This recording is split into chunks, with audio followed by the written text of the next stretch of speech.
Welcome to Community and Code, the podcast where we talk to the humans behind the commits. I'm here today with Mike Herchel, who is a co-founder of something called Dripyard and a longtime member and developer in the Drupal community. Welcome to the show, Mike. Hey, thanks for having me. So I think we can start by asking what is a Dripyard? That's a good question. There's a whole bunch of background. So, like the TLDR of Dripyard is we sell premium Drupal themes that don't suck. Okay. So Drupal in the past, like it really never had a robust theme ecosystem like WordPress or Webflow or any of the other competitors have, and part of that reason is just because within Drupal, the theme is so separated from like the rest of the system, it would never have any idea what the markup is. So like a Drupal developer would go in and create, their views, which are kind of like the smart list, like the loop type stuff. And but the theme could never predict what the DOM structure was and what the CSS classes is. So you can never theme against that. And that recently all changed. Drupal now has a concept of components. We have like a thing called single directory components where you have a theme can ship a whole library of components as the markup, the schema of what type of data it has, and JavaScript and CSS. So our company is now shipping themes that have a whole library of components. You can wire your data directly in there, through the UI or through code. But yeah, that's basically the gist of it. So I'm a WordPress dude, and I think a lot hmm of this is going to be we do this in WordPress, and how does this work in Drupal? And I it's funny because Yeah. I was at Bad Camp last Uh-huh. month. It was my first Bad Camp, which is Bay Area Drupal camp, and I was doing that thing. I was being that person, the voice of why does WordPress do this for the Drupal folks there. I will definitely empathize putting you in this position, having just been in that position from the other side. Um, but talk a little bit more about like you mentioned that there's like specifically technical limitations of the way that themes sort of existed in Drupal in the past that sort of prevented the existence or I guess feasibility of something like a marketplace. Yeah. Um, can I guess from a dev perspective, somebody like I have a history of like building WordPress themes, and actually I had hmm a site for a while where I was attempting to sell WordPress themes. Yeah. Why? What is the sticking point, or what are the sticking points that prevented that from being really doable in Drupal from like like a in the weeds kind of direction? Yeah. So if you want to get down into the weeds, like Drupal, of course, has been around for a very long time. And like, so within Drupal, you go into your admin form or your admin side and you create what's called content types, which are the same thing as post types, Hmm. and they're all fieldable. They're all kind of, and then we have another like module that's integrated into Drupal called views, and you create Hmm. like basic like a listing of items. You can create filters and smarts. Hmm. It's really powerful. You can do a heck of a lot of stuff with that. But as you do that, as you create these content types, as you create these fields within the content types, as you create these views, Drupal will add markup. It'll add like a thing like like with Drupal, a piece of content is called a node, Hmm. and so it'll add like a default CSS class on there called like node dash dash episode or something if you're doing a podcast Sure. website. But when you're trying to sell a theme, you're trying to sell a theme that can work with a whole bunch of things, and the theme doesn't have this functionality. Themes cannot contain content types. They can't contain views. Hmm. So you can ship a theme, but you don't know that CSS class is going to be node dash dash episode, Sure. and you also don't know, what the HTML structure is underneath, you know, and so that made things pretty, almost impossible for a robust theme ecosystem. And there's companies out there that do sell Drupal themes. You'll see them on Hmm. Theme Forest and stuff like that. These the themes that are sold, like they kind of get around that by shipping a custom module with themes, and so the custom module might Mm. install some content Mm-hmm. types, might have some views and stuff like that. But as soon as you go away from where that where that custom module points you to, everything falls apart because the theme can't handle that. Right. And so that's the difference, and yeah, yeah, that's basically it. Yeah. So like fundamentally, I guess sort of quasi equivalent. Although I think you could still probably build a theme that was open enough in WordPress to support this too. But like the idea of like I'm doing like I we were talking before we hit record is like this website has a custom post type called episodes, and if like WordPress didn't understand and didn't like already like have some like base classes and whatever that just the themes expect to use, or that are general enough, then the idea is that because the theme doesn't necessarily know about the existence of the episode post type, it would, and because Drupal specifically is kind of architected from the perspective of like we're letting you tell us what types of content you're using on your site, then it's like the theme is like, well, like I don't know what you're doing, so it can't really fill in those gaps as easily. Is what I'm hearing. Yeah, exactly. So, and the theme can maybe do like some default styling, Sure. put some spacing around stuff, but and like me, the default theme in Drupal is called Olivero. Like Mm-hmm. when you install Drupal, that's what you get. And I was the primary dev on that. And so we had to basically try to accommodate everything without the ability to accommodate everything, Sure. you know. But with the introduction of components, so now, like as a theme developer, I can ship a library, 50, 60 components or more. And let's say I want to create an episode, content type or post type or whatever. At that point, I can kind of drag in, the a title component, map that to the, my title field. I can drag in, same thing with a body field, or a video field, and potentially MP3, like an audio player and stuff like that. Right.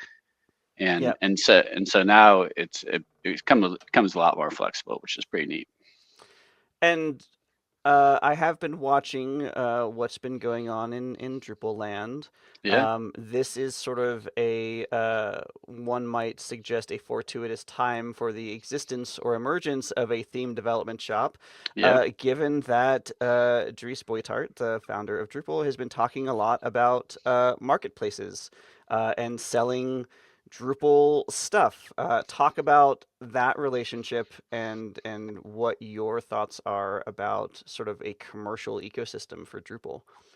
yeah. So like for the longest time, when I say for the longest time, maybe like for the past 10 years, Drupal really concentrated on like the enterprise. We were like, all right, let's just put all our time and effort into tracking down these Fortune 500 companies and try to get these $1 million contracts. And that would work for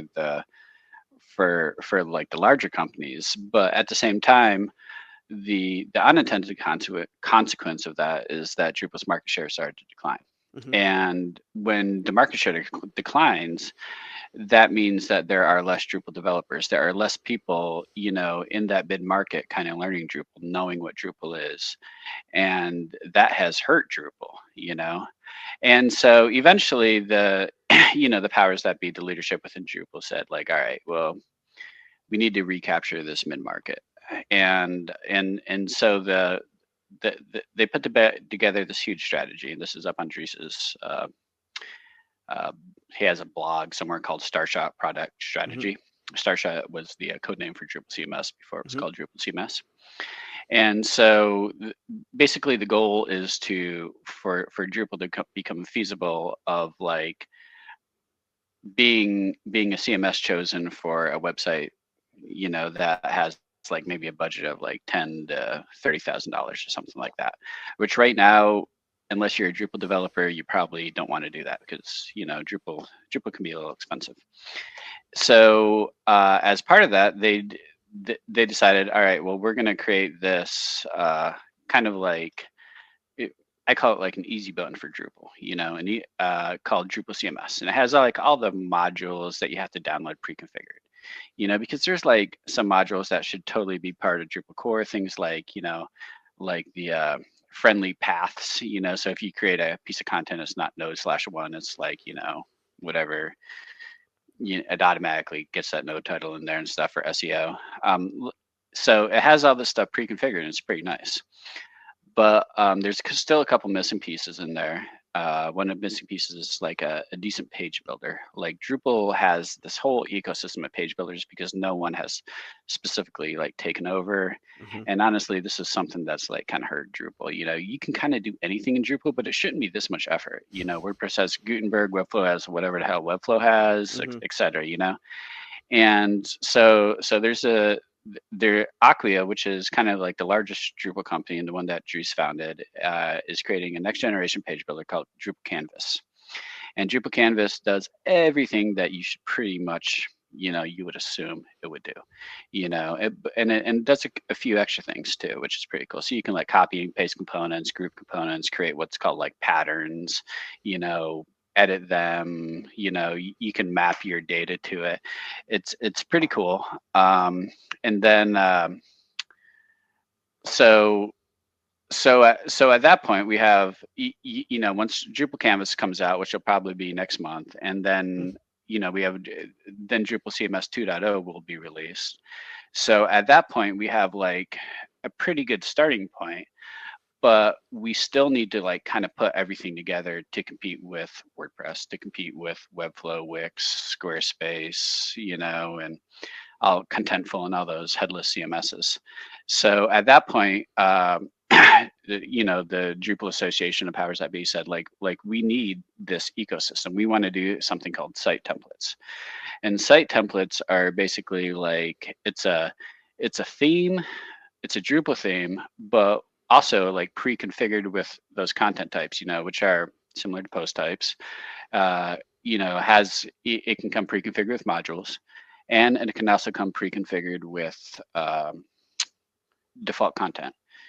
So an example of this is like, let's say I'm a church and I want to, I want a churchy website, and I built a I couple can, of those. yeah. I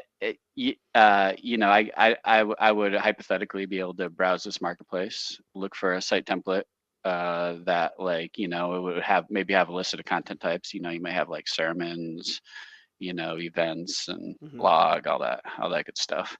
And at that point, pull it down, install it, and at that point, you would number one you would have content, so you can just edit your content, and then you would have a beautiful theme, hopefully, and everything pre-configured. So but at that point, like what's really cool is you have that flexibility of Drupal now. Like Drupal is hyper flexible. Drupal can build like so many things if you have, if you kind of know your way around it. Like Drupal's freaking amazing. So that's kind of where we're going with that. And to get started, we're like the marketplace is set to kick off like right around DrupalCon Chicago, which is going to be in March. And it's going to be kind of like almost like a beta, like we're going to be there. We're going to have a couple site templates. There's going to be 15 or 16 other companies that have some site templates. We don't know what we're going to build yet, or at least I don't know what we're going to build. Hmm. But all our stuff is going to work. It's going to be awesome. It's going to be super accessible, and hopefully people will buy it. And if they buy it, well, that's good. Like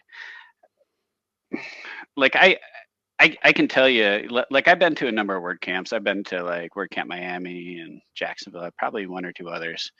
And the amount of money into WordPress ecosystem is like significantly more than in the Drupal ecosystem. Hmm. And the reason is because of the the robust commercial ecosystem around WordPress. You have however many theme vendors, you got all these plugin vendors, and stuff like that, and they're all advertising. And the thing about that is like that's why WordCamp US can cost like $50 or something like that, because they get, is it $50 or is it just a couple hundred? Yeah. I think I want to say this last year it was $50 a day. I have honestly paid less attention to WordCamp prices because my company pays for them, so like I never Yeah. even look at like the ticket price. But yeah, I think it was $50 a day. So if you're going to WordCamp US, it would be $100, I think. Yeah, so that's like But ridiculously that's cheap, super and that's then super like cheap as yeah, compared to DrupalCon, which is like 1K basically. yeah, and DrupalCon is lowering their prices, FYI. Like DrupalCon Chicago, like the prices are going to start like at 500, just because we're kind of realizing we're pricing people out. Especially like a lot of the smaller companies, like Dripyard. Like to drop a couple grand going there, that's a little more significant than if you're like Pantheon or Acquia or Automatic or something like that. You're hitting on all of my like key touch points about things in the WordPress ecosystem. Like there's just so Yeah. many crossovers. So one of the things. Okay, so a foundational. I'll start here. A foundational part of this podcast specifically came out of a sticker that I got from DrupalCon, which is right here because I was at DrupalCon Yeah. last year. Come for the code, stay for the community, and that resonated with me because that's the reason why I was in the WordPress community, and ultimately that became one of the foundations for how I wanted to do this show.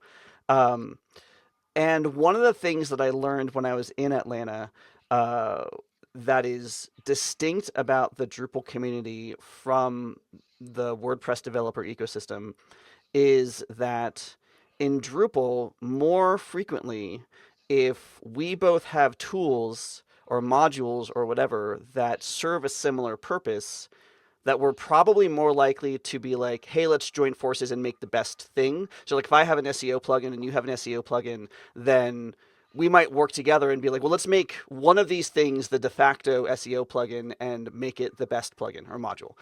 Yeah. Whereas in the WordPress ecosystem, if I have an SEO plugin and you have an SEO plugin, I'm probably not going to talk to you because that's my IP, and I might turn around and sell it.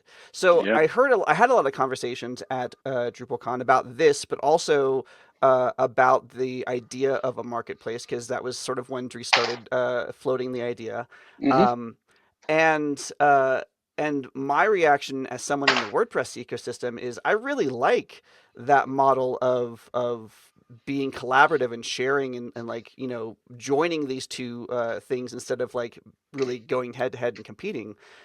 What is your take on sort of like because in WordPress we're more likely to be competitors and not sharing those ideas and being sort of Yeah. siloing yourselves off. So what is your take on that sort of dynamic in terms of like do you see that as something that could be a risk to like the Drupal like developer ecosystem as things get a little bit more competitive? Yeah, things are always a risk, right? Like as soon as you make big changes like this, and these are some of the biggest changes in the Drupal ecosystem ever. There's always a risk. So, like to expand on your point, like I saw a blog post at one point that like WordPress had like I don't know, 100 and something form builders, Mm-hmm. that Mm-hmm. that you can buy, and they won't play nice with each other, No.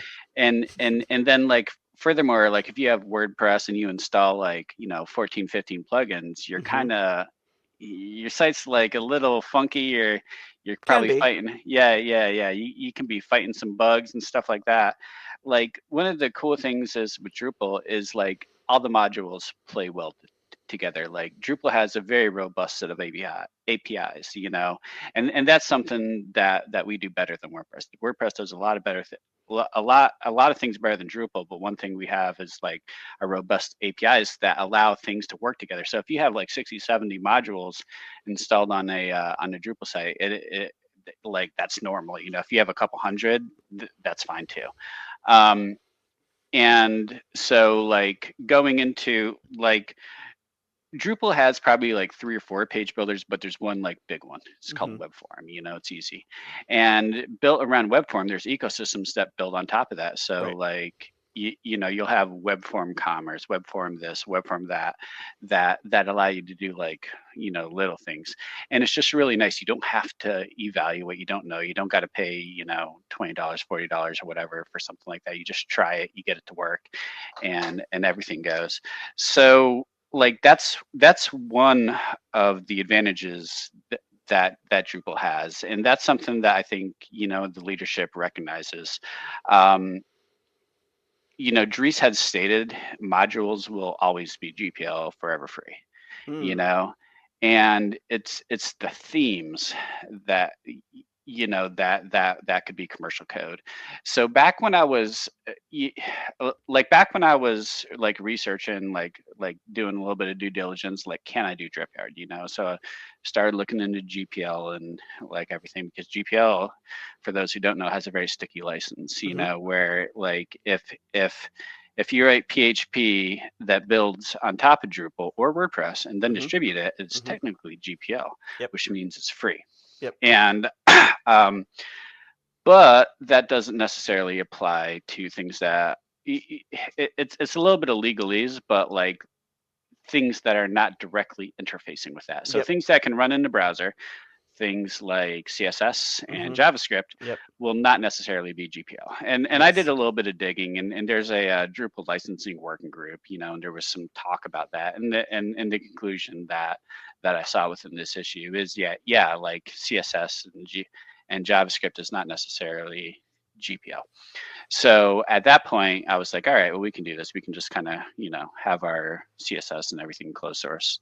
So the TLDR of all of this is that, like, it's kind of like a fine line, like you can't you, like it's not necessarily a good idea for everything to cost money, and then people don't collaborate, but at the same time, you need money because people need to get paid. Right. Like, I Right. am doing this because, to tell you the truth, like, I want to be able to make six figures and work 20 hours a week. That is my Yeah. dream, Yeah. and yeah, so it's going to be a fine line. I have a feeling that, like, as Drupal continues to, like, continue down this path, there are going to be changes, and people are going to figure things out. People like Drupal's going to make mistakes, and they're going to say, like, all right, well, let's back this up a little bit, Hmm. or maybe we should go forward a little bit more. Maybe we're not doing this enough. Yeah. So I think it's going to be trial and error. Yeah. Yeah, that's interesting about about modules being different, and like the marketplace not being handled or not covering modules necessarily versus themes, and themes being the thing that we're talking about first. I think Yeah. that makes a lot of sense, both from sort of Drupal's history, but also like creating, like, not shutting off that sort of collaborations, which I do recognize I think happens a lot more in modules, because like you said, like you can have dependency modules and whatever, like this module calls these other three modules and whatever, and you do need to have, sort of like keep that ecosystem. In WordPress there is kind of sort of an equivalent. There are like plugins that are like add-ons or additional functionality to an existing plugin, and maybe that existing plugin is a premium plugin, or maybe it's like a free plugin and the extension is a premium thing or whatever. Like there's all sorts of like weird things like that. Um, but um, but yeah, I think that that's interesting. Do you see a future where there might be also a module marketplace, both like, besides Drupal.org and getting your stuff like normally that way, but like having like like the equivalent of like an Envato sort of thing where you could like purchase and integrate like premium modules for Drupal? I would be really, really surprised. There are like some modules that like kind of do the whole GPL loophole and put some processing on the server. Hmm. That's kind of how they do it. So there's things like that. I can't see any Envato type marketplace for modules. I think if that happened, people would kind of get pissed and Interesting. then just like download it and throw it up on Drupal.org or GitHub or Hmm. something like Hmm. that, which has happened in the past. It happens in Um, WordPress too. yeah, yeah. And it's interesting, like, it's an interesting topic, right? So if I sell a site template, let's say I sell this for like $1,000, and I have my theme, and I also like has, a composer file that references a bunch of modules. These modules are key components to this site template. Well, I'm making all the profit of that. These these module maintainers aren't making shit. Hmm. Don't know if I can say that word, but I just did. But I'll flag the explicit tag. It's not a problem. yeah, yeah. Um, and but that also goes all the way down, like, well, at that point, the core maintainers and the core developers are not Yeah, getting paid, the Apache developers or Nginx. Um, and also, like, the argument would be that, well, these module maintainers and developers have been doing kind of unpaid labor for years and years while other people are making money. You have agencies, like agencies. I used to work for a company called Lullabot, hmm, and they would put together these great websites for these large companies for multi-million-dollar contracts, and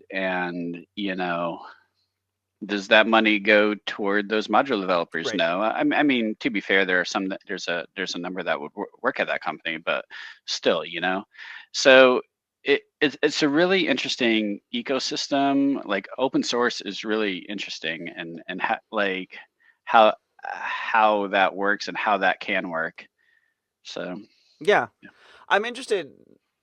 So one of the things that happens a lot in the WordPress commercial ecosystem is that even though technically, because Matt Mullenweg has explicitly stated a number of times that he believes that all code in plugins and themes Hmm. should be GPL licensed or GPL compatible, even when it doesn't have to be, because that's the spirit of the GPL, not necessarily the letter, So he doesn't like things like Envato where they have mixed licenses or whatever. Yeah. He's much more like everything should be GPL. And if everything is GPL, then that means anybody can take your code and then republish it and put it somewhere else, and now it's their code, because that's what the GPL allows you to do, is basically redistribute it as is. So the thing that most premium WordPress plugins and themes sort of do is, okay, what you're paying for is access to updates. So Hmm. they have a different update mechanism, so it's not going to be on like WordPress.org and get automatic updates that way. It's going to be through their own sort of homebrewed update mechanism. And two, they're also selling support for a Hmm. contracted period of time. Um, is that sort of the model that you are thinking of for Dripyard as well? Are you thinking that primarily you are selling the proprietary, like, JavaScript and CSS? I mean, like, that is the thing that is being sold, even if it's like you're selling it with a bunch of other stuff that is Yeah. like technically GPL compatible. So, like, we're definitely like selling support add-ons, reoccurring, and that's like $100 a year. So that's not a heck of a lot of money. Hmm. um, Updates, will people just will download the zip file from our, you know, when they log in, get their theme and stuff like that, and then they can, download their updates that way, and hopefully their changes will be in a sub theme so they don't get clobbered. Hmm. But like,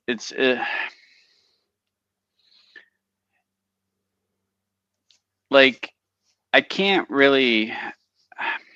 I, it's going to be interesting to see how things go. I can't really tell you. I can tell you what we're doing, Hmm. but I can't tell you what everyone else is doing. Like, Hmm. and yeah, I don't know if that really answers your question or not. But I was wondering from the perspective of Dripyard specifically. Yeah. So it sounds like that you would like kind of, and that's one of the things too. Like, if you're gating access to the files because you have to be a logged in user and you have to pay to get the login in the first place, then that's an easy way of making sure that people are paying for your stuff. yeah, we're doing that, and there's like, to tell you the truth, there's like nothing stopping people, from redistributing our stuff after they Yep. purchase it. Yep. Like we could sue them, but But we then sell our themes that's, for $500. yep. More than likely, what we'll end up, I'll end up like spilling something on them at DrupalCon or something. But Hmm. like, yeah, but at the same time, like our thought process is, well, if you're starting a project with Drupal, you're probably spending significantly more than $10,000 to Hmm. spend like $500 on a theme. Add in some support seems pretty reasonable. And honestly, like these themes that we developed over 10 months, and I'm like probably thousands of hours, Right. and they're really good. They're awesome, and it's going to save people tens of thousands of dollars, Hmm. by using these. So So we've talked a lot about Drupal and we've talked a lot about WordPress. What I yeah. often like to do is to really talk about um, sort of what your journey to tech or web development was sort of like in the first place. Like, Oh yeah. get to be uh, how did you get to be Mike Herchel, co-founder of Dripyard? Like, what led to you just getting involved in this stuff in the first place? So I was born at a very young age. I got into computers back in like 1999. I used to do technical support for Dell and Gateway Computers before they like shipped off all that Hmm. stuff over to India. Hmm. So I would talk to your grandmother trying to troubleshoot Windows 98. Hmm. I moved up to Gainesville, and I got this job doing technical support over the phone, technical support, just because like I had done that before. And it was this enterprise software company called Bar Systems that like would interface between like mainframes and like regular networks and stuff. And it was so slow that we would just sit there and twiddle our thumbs. And the guy in the office next to me, he was doing these websites and he was using Macromedia Fireworks, Hmm. Hmm. and showed me how to do that. And I had used Photoshop. This would have been like 2001, 2002, and I would literally like do all my designs and Fireworks. We both would, and then we would slice it up and we would Hmm. just export it. And it was literally like a table full of images that Yep. would be your Yep. I website. remember those. Yep. That was Yeah, awful. I hate those. yeah. I found some of those on my old hard drive, and I have some of those up on my GitHub. Like, if you have some links or something like show notes or something, I'll shoot you some links. You can see Yeah, for sure. spacer gifs and stuff in there. Yeah. So I got into websites, and I started doing like my brother's band's website. I did my brother's friend's band's websites, and I started like doing websites as a side hustle and stuff like that. I remember I would put these ads on Craigslist for barter to do websites for like to have people do stuff for our house, and I ended up getting this guy who was starting a lawn care company, and we became friends. He put in a sprinkler system, and he said he had this website called or he had a domain name called GatorTailgating.com. And I'm a big Florida Gator football Hmm. fan. And I was like, I like tailgating. I'm like, let's do this. So I started looking for CMSs. This would have been 2007. And I don't know why I didn't look at WordPress, but I looked at Joomla and I looked at Drupal, and I chose Drupal, to be honest, because it had an integrated forum, which is like such a funny thing to select. But then I kind Hmm. of got into it, and I started doing like a little bit of freelance in Drupal. I would just literally like do everything the wrong way, Hmm. like edit the files in core, which you're not supposed to do, et Hmm. cetera, et cetera. And I eventually made my way. Like, I remember I Googled, you know, Gainesville Drupal just to see if there was what would happen. And I found this thing on groups.drupal.org that led me to Florida Drupal Camp, and I went down there in early 2010, and I was kind of hooked on the. I was like, holy shit! I didn't know that there was actual community. I thought it was just Yeah. like a bunch of nerds developing this. And they taught me how to do stuff that I didn't know how to do. I went home and I was like so enthusiastic. Ended up going the next few years and started volunteering and stuff. And I started looking for Drupal jobs at that point. I was working for the Florida High School Athletic Association at the time, just doing like all their computer stuff. And I migrated their like fairly large website to Drupal 6 at the time. And then I ended up, kind of getting more involved with Florida Drupal Camp. I ended up, getting my job at Lullabot back in 2014, and kind of just went head on into Drupal at that point. If I wasn't already there, and I ended up getting involved in Drupal core development at Lullabot, where I I I kind of got roped into leading a team to do a new theme for Drupal, where the Mm, previous theme for Drupal just had been around for so long. mm-hmm. At the time it was probably like 10 years old, which is like a million in internet Yep. years. Yep. And so went through that, and everybody was really happy, and ended up doing a bunch of other cool stuff, and then ended up quitting Lilibot for more money, and then quitting that job for more money, and I'm getting laid off, and and then I was like, that led me to here, and I was like, because I had been mulling this company for a while, and I Mm-hmm. was even talking to other developers while I was still like, in various different jobs about potentially starting this with them, and then I was like, this is gonna be it. I'm gonna, I just got laid off. This is gonna be my kick in the ass. I'm gonna start this up, and so I reached out to my current business partner, this guy named Andy Giles, who lives in Asheville, North Carolina, and he's an amazing back end dev. Mm-hmm. He's a horrible front end dev, but he's also like really good at things like DevOps and e-commerce, and he's a nice guy, And we ended up talking him into it. I said, we're gonna get rich. We're gonna have all this type of stuff, and we like money wise, we had to invest in some designers, so we ended up at this point we both probably threw in about like 5 grand into the business to pay for some designs, and just a heck of a lot of work. I ended up taking the equity line of credit against my house, so I had something to live off of, and ended up just like spending. I thought we were gonna have this first theme out in like 3 months. It took like 10 months Mm, because like it's funny how much work goes into making sure your themes can support like almost anything that the kitchen sink, right. Right. and but now we have this whole design system. We have a system behind everything, so it's really easy to kind of turn around new themes at this point. But what we're I guess that answers your question, but I guess where I'm going with this is like currently we're kind of working on making sure we have full support for Drupal Canvas, which is that next gen page builder Mm-hmm. that's going to come out in about a month. Yeah, Yeah, tell me yeah. about so I've been sort of watching the evolution of Drupal CMS since well, I guess since January this year, pretty Yeah. much. And like I went back before I went to DrupalCon in Atlanta. I went back and I watched Dries's like last two keynotes before Hmm. that. And I watched the one from Vienna this last couple weeks.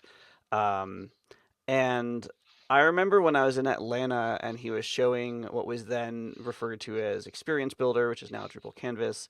I was like, I tweeted. Actually, I guess it's not tweeting if you do it on Blue Sky. It's like Bloot. I don't know. Um, I posted on Blue Sky that this looks like the thing that Gutenberg should have been all along. Yeah. I was like so incredibly impressed by uh, what looked to be like way more intuitive, way easier to use. And I've played with and installed Drupal CMS, and Hmm. I fully believe. In fact, I wrote a blog post on the Pantheon blog about this.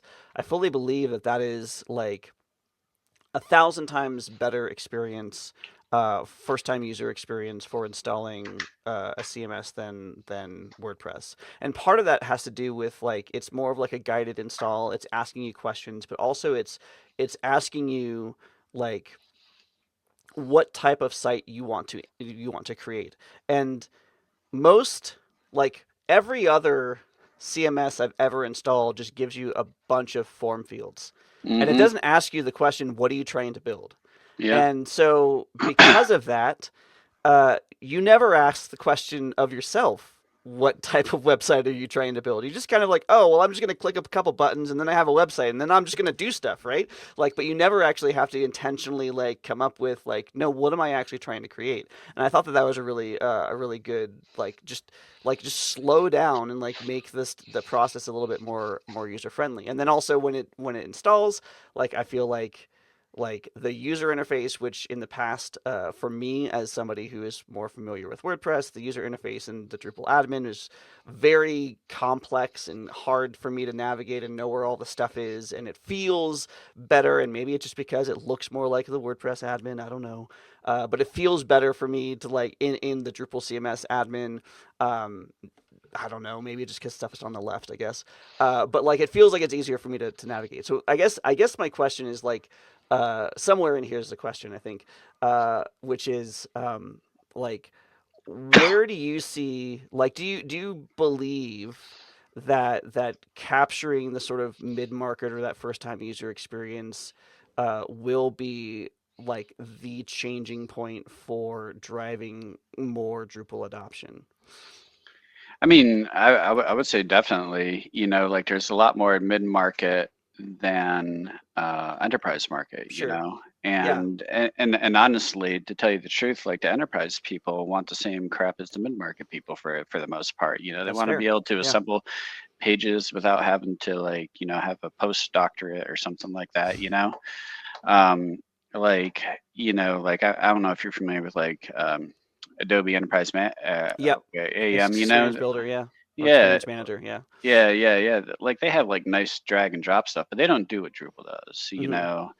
And but they end up selling their product based on like showing that drag and drop stuff to the marketers, and the marketers, you know, get super excited about that because it's pretty sexy, and if we can match that and surpass it, which I believe we will, like that's going to be a big deal, and the same thing with like Gutenberg, like Canvas is built by looking at the lessons from everything, Hmm. from things like Gutenberg and AEM and almost every other page builder out there. They were all evaluated as these technical requirements started coming in for Drupal Canvas, Yeah. and like one thing that I really like, I've done like a little bit of Gutenberg development under Drupal because there is a Hmm. Gutenberg module for Yep. Drupal. Yep. But like one thing that I really disliked about Gutenberg is you have to have like almost two versions of your markup. You have to have the Hmm. one that appears in the Hmm. editor and the one that appears, on the home page and Hmm. stuff. And like that's something that you know like with Drupal Canvas, like right now I'm in the process of making sure all of our components work well, and there's some funky things I'm having to kind of work through, but it, it, all this is kind of normal. But like I add like an additional setting, like a prop or a slot, and it just shows. It's just like nice, Hmm. and it's like the developer experience is getting right up there, and then like coming from previous Drupal page builders, which honestly a lot of them are like really kind of rough unless you did a lot of manual work. Like you can make these page builders awesome, but that requires a person who knows what they're doing to Hmm. install a bunch of Hmm. modules and configure them just so. But just like right out of the box, it's just like nice. You start dragging stuff, you start copying and pasting stuff. Everything it updates on the fly. There's a nice preview button. There's all these things that just like feel like very intuitive. Um, so it's nice, and there's still like a little rough edges. Like I go in there and I'm filing bugs. Like I Yeah. find stuff and I'm filing bugs because it's not stable yet, but it's like head and shoulders above anything else that Drupal's done before. And like as far like I like it better than Gutenberg too, although Gutenberg, to tell you the truth, like it's going to be interesting to see how that works out you know Yeah. I so I've been in the last year or so been playing a lot more. So as Gutenberg has developed in the WordPress ecosystem, it's extended to be more than just like the block editor in hmm content stuff. It's been expanded to do more site editing things. The site that this podcast is the website, the Community and Code website, is just a 2025 like default theme, and a bunch of customizations in the full site editor to change the different layouts for the different pages and the episodes and whatever. Like so, like I can do a lot of stuff just using the tools that are core without having to build like a theme at all or even Yeah. think about that anymore, which is pretty impressive. Like it didn't used to be like that. Um, but it took a long time to get to that point, and for a long time it was like there's a lot of things that you're like a lot of limitations that you that I was like running up against and like, oh, I don't know how to do this thing, or how do you like I just need to change a line of CSS to fix this other problem, whatever. And it took a lot to get to the point where it is now. But it does seem like, I mean, demos aren't live and so like it the proof is in the pudding when you actually start to use it. But it what I've seen of Drupal canvas, it feels like it's a better, like it's further along that timeline to a usable thing than a lot of the stuff that has been in WordPress core for the last couple years and then iterated on to get to the point where it is now. Yeah, I can't really speak to like, like when I don't know WordPress nearly as well as you, and I haven't used it recently, so I can't like really speak to how it feels compared to, modern Gutenberg. Most of my Gutenberg experience comes within the context of Drupal, which Hmm. is not the correct It's a specific experience. flavor, yeah, yeah, Yeah. And I can tell you that like there are some things in Drupal Canvas that like, need to be worked on, and sure. I've been filing bugs and pinging the appropriate people in Slack, which I'm Hmm. I'm pretty sure they're probably, oh crap, here's Herchel again. But but at the same time, like a number of the bugs I found have become release blockers, Yeah, yeah, and things like that, and that helps. So it's gonna take iteration. I think like the success or failure on Canvas is going to be like how it feels. How intuitive is it? How it feels? How many paper cuts are there? yeah. We can deal with a couple paper cuts, but if there's too many paper cuts, it starts to get like really, really annoying. You know, and on top of that, like how well developers can extend it. If I want to inject XYZ or something in there into the editorial interface, how easy can I do that?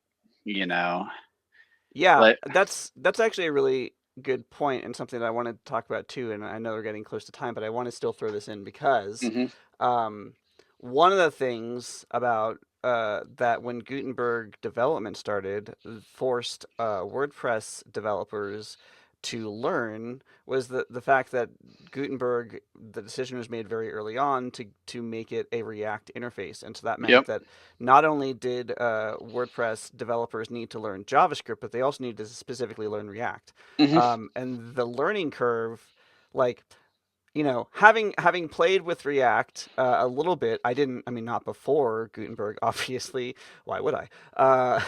But having played with it since, like, I do like using React coming from like a PHP background because it makes a little bit more sense to my brain. But like, there's definitely a learning curve there.